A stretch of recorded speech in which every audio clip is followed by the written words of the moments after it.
Majelis Hakim yang mulia, Jaksa Penuntut Umum, dan penasihat hukum yang terhormat, penderitaan yang menimpa saya dan keluarga hari ini diawali dari peristiwa yang dialami oleh istri saya, Putri Chandrawati, pada tanggal 7 Juli 2022. Pada tanggal 8 Juli 2022, istri saya yang terkasih Putri Chandrawati tiba dari Magelang dan menyampaikan bahwa dirinya telah diperkosa oleh almarhum Yosua sehari sebelumnya di rumah kami di Magelang. Istri saya Putri Chandrawati terus menangis sambil menceritakan bagaimana kejadian yang telah dialaminya tersebut. Tidak ada kata-kata yang dapat saya ungkapkan saat itu. Dunia serasa berhenti berputar, darah saya mendidih, hati saya bergejolak, otak saya kusut membayangkan semua cerita itu. Membayangkan harkat dan martabat saya sebagai seorang laki-laki, seorang suami yang telah dihempaskan dan diinjak-injak. Juga membayangkan bagaimana kami harus menghadapi ini, menjelaskan di hadapan wajah anak-anak kami, juga bertemu para anggota bawahan dan semua kolega kami. Dalam pembicaraan yang terasa dingin dan singkat tersebut, istri saya Putri Chandrawati mengibah agar aib yang menimpa keluarga kami tidak perlu disampaikan kepada orang lain. Istri saya begitu malu, ia tidak akan sanggup menatap wajah orang lain yang tahu bahwa ia telah dinodai. Istri saya Putri Chandrawati lantas meminta agar persoalan tersebut diselesaikan dengan baik-baik, karena sebelumnya ia juga telah menyampaikan langsung kepada almarhum Yosua agar yang bersangkutan resign dari pekerjaannya sebagai ADC di rumah kami. Permintaan yang kemudian saya ikuti, lantas saya memintanya masuk ke dalam kamar, sementara saya berdiam diri di ruang keluarga dengan hati dan pikiran yang kacau berantakan. Dalam suasana kalut tersebut, saya memanggil Ricky Rizal sebagai ADC yang paling senior yang bertugas menjaga keluarga untuk menemui saya. Saya menanyakan, apakah yang bersangkutan tahu bahwa istri saya Putri Chandrawati telah dilecehkan oleh Yosua?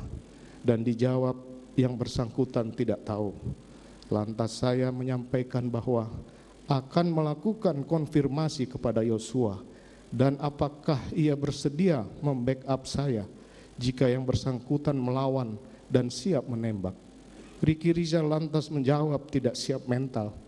Karenanya lantas saya meminta Ricky Rizal untuk memanggil Richard Eliezer untuk menemui saya.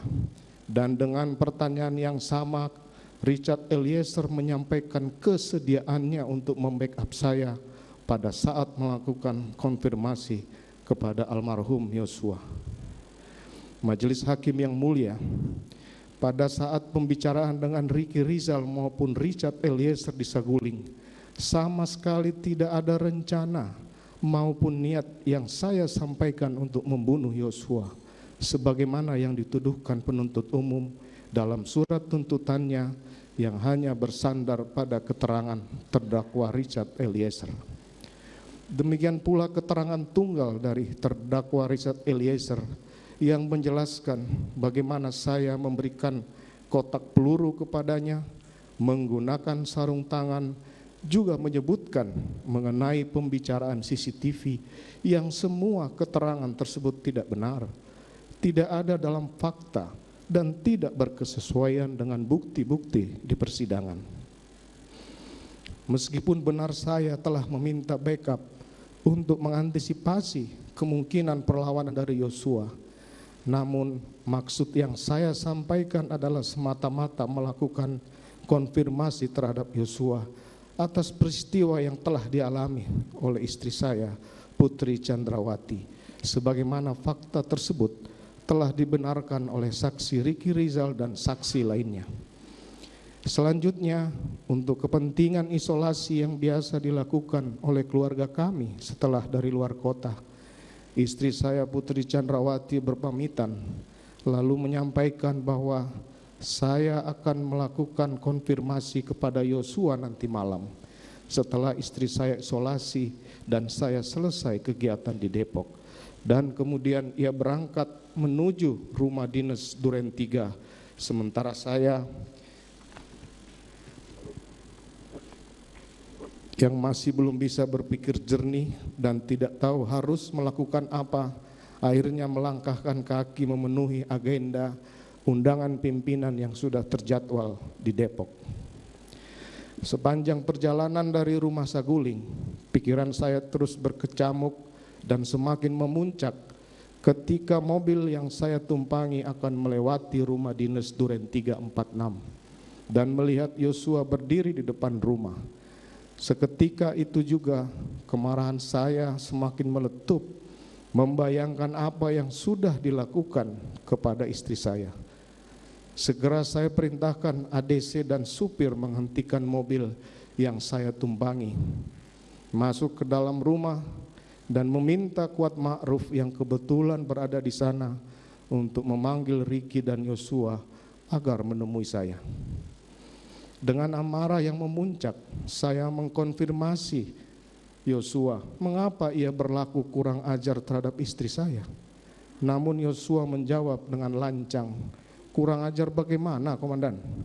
Seolah tidak ada satu apapun yang terjadi.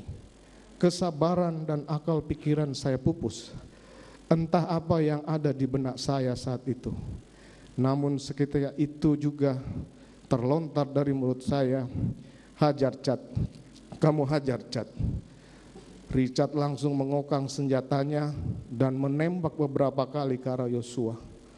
Peluru Richard menembus tubuhnya, kemudian menyebabkan almarhum Yosua jatuh dan meninggal dunia. Kejadian tersebut begitu cepat.